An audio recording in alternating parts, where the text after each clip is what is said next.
मुरादाबाद में भारतीय जनता पार्टी द्वारा पंडित दीनदयाल उपाध्याय प्रशिक्षण महाअभियान 2026 के अंतर्गत 2 दिवसीय जिला प्रशिक्षण वर्ग का आयोजन शनिवार को दिल्ली रोड स्थित बुद्धि विहार के व्हाइट हाउस में किया गया। कार्यक्रम में भाजपा पदाधिकारियों और कार्यकर्ताओं की बड़ी संख्या में मौजूदगी रही। प्रशिक्षण वर्ग का शुभारंभ उत्तर प्रदेश सरकार के कैबिनेट मंत्री एवं भाजपा के पूर्व प्रदेश अध्यक्ष भूपेंद्र सिंह चौधरी ने मुख्य अतिथि के रूप में दीप प्रज्वलित कर किया। कार्यक्रम में नगर विधायक रितेश गुप्ता, एमएलसी डॉक्टर जयपाल सिंह व्यस्त, एमएलसी गोपाल अंजान, जिला पंचायत अध्यक्ष डॉक्टर शेफाली चौहान, महापौर विनोद अग्रवाल, भाजपा महानगर अध्यक्ष गिरीश भंडूला तथा महानगर प्रभारी मोहनलाल सैनी सहित अनेक वरिष्ठ नेता एवं कार्यकर्ता उपस्थित रहे। प्रशिक्षण वर्ग को संबोधित करते हुए कैबिनेट मंत्री भूपेंद्र सिंह चौधरी ने पार्टी कार्यकर्ताओं को संगठन की नीतियों, कार्यशैली और सरकार की उपलब्धियों के बारे में विस्तार से जानकारी दी। उन्होंने विपक्ष पर निशाना साधते हुए कहा कि विपक्ष हर मुद्दे को गलत तरीके से प्रस्तुत करने का प्रयास करता है। पेट्रोल और डीजल के बढ़ते दामों को लेकर उन्होंने कहा कि अंतर्राष्ट्रीय परिस्थितियों, विशेष रूप से अमेरिका और ईरान के बीच तनाव का असर तेल की कीमतों पर पड़ता है। उन्होंने स्पष्ट किया कि देश में पेट्रोल और डीजल की कोई कमी नहीं है, लेकिन विपक्ष जनता को भ्रमित करने का काम कर रहा है। उन्होंने कार्यकर्ताओं से जनता के बीच जाकर सरकार की योजनाओं और उपलब्धियों को पहुंचाने का आह्वान किया।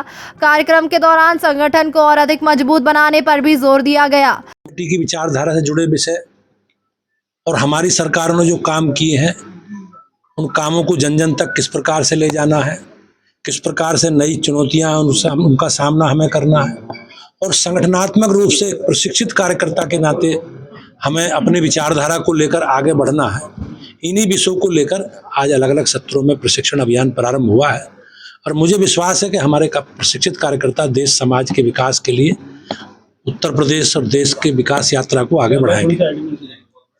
सर, वक्त की जो प्रॉपर्टियां जो उम्मीद पोर्टल पर दर्ज करी गई थी 31,000 से ज्यादा जो है वो कमियों की कारण जो है रद्द कर दी गई है। वो कई मस्जिद, मदरसे और जो ईदगाह है उन पे जो है संकट गहरा है। आपने देखा को सरकार वक्फ संशोधन अधिनियम लेकर आई थी, उसमें केवल जो अवैध कब्जे लोगों ने वक्फ संपत्तियों पर किए हैं उनको कब्जों से मुक्त कराया जाए और उन संपत्तियों को का उपयोग गरीब कल्याण के लिए, आम आदमी के लिए हो, ये सरकार का प्रयास है। और जो भी अनैतिक जिन्होंने काम किए हैं, जो लोग अनैतिक उनमें सम्मिलित हैं, उनके सबके खिलाफ कार्रवाई की जाएगी। जो वैध हैं उन्हें किसी को घबराने की जरूरत नहीं है।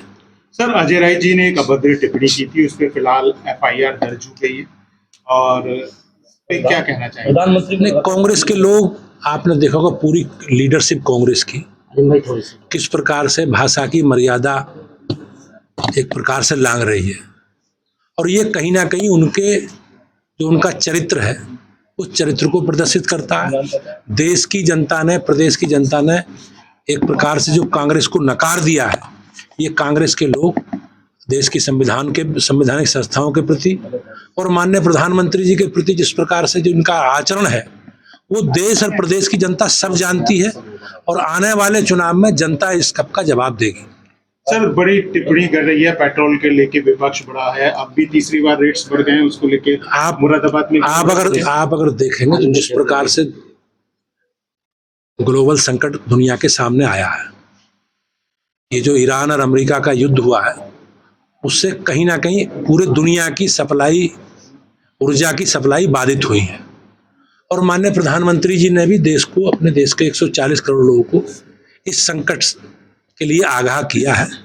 सरकार उन सभी व्यवस्थाओं को दुरुस्त करने का प्रयास कर रही है जिनके कारण यह सुविधा हुई है। मुझे विश्वास है कि हम सब लोग जागरूक हैं और जागरूक जनता देश के माननीय प्रधानमंत्री जी के संकल्पों के साथ खड़ी है।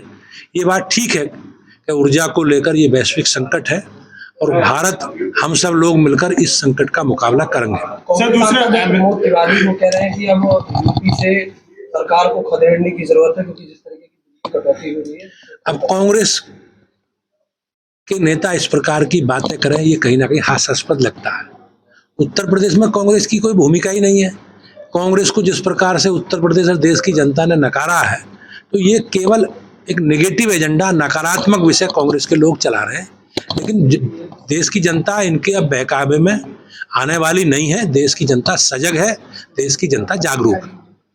सर एमएसएमई मिनिस्ट्री आपके पास है, अब जो कि ऊर्जा को भी लेके बचत करनी है, इंडस्ट्री भी सरवाइव करनी है, तो एमएसएमई की क्या स्ट्रेटजी अब रहेगी कि इंडस्ट्री भी सरवाइव करे और जो लॉसेस हैं जो हमें सेविंग करनी है उन सेविंग का भी ध्यान रखें? सरकार हमारी सजग है और जो से मैंने बताया ऊर्जा क्षेत्र में एक विश्वव्यापी समस्या है और उसके पीछे कहीं ना कहीं अमेरिका और ईरान का युद्ध है। लेकिन माननीय प्रधानमंत्री जी ने, आपने देखा होगा, हमारी सरकार की सजगता के कारण और हमारी जो विदेश नीति है उससे के कारण कहीं ना कहीं निश्चित रूप से जो आपूर्ति है, ऊर्जा की आपूर्ति है, हम लोग उसे सामान्य कर लिया है हमने। जो दुनिया में संकट है, भारत के सामने वैसी परिस्थिति नहीं है। लेकिन मैं निश्चित रूप से कह सकता हूँ, एमएसएमई का जहाँ तक विषय है, हमारी सरकार ने अनेकों योजनाओं के माध्यम से, माननीय प्रधानमंत्री जी के मार्गदर्शन में, योगी जी के नेतृत्व में अनेकों योजनाएं हमने एमएसएमई से जुड़ी लागू की हैं, जिससे रोजगार और स्वरोजगार के अवसर हमारे युवाओं को प्राप्त होंगे।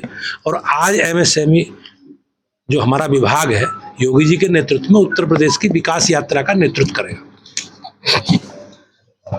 इस अवसर पर ब्लॉक प्रमुख मनीष सिंह, अभिषेक चौबे, पूर्व राज्यसभा सांसद वीर सिंह एडवोकेट, डॉक्टर विशेष गुप्ता आदि भारी संख्या में पदाधिकारी मौजूद रहे।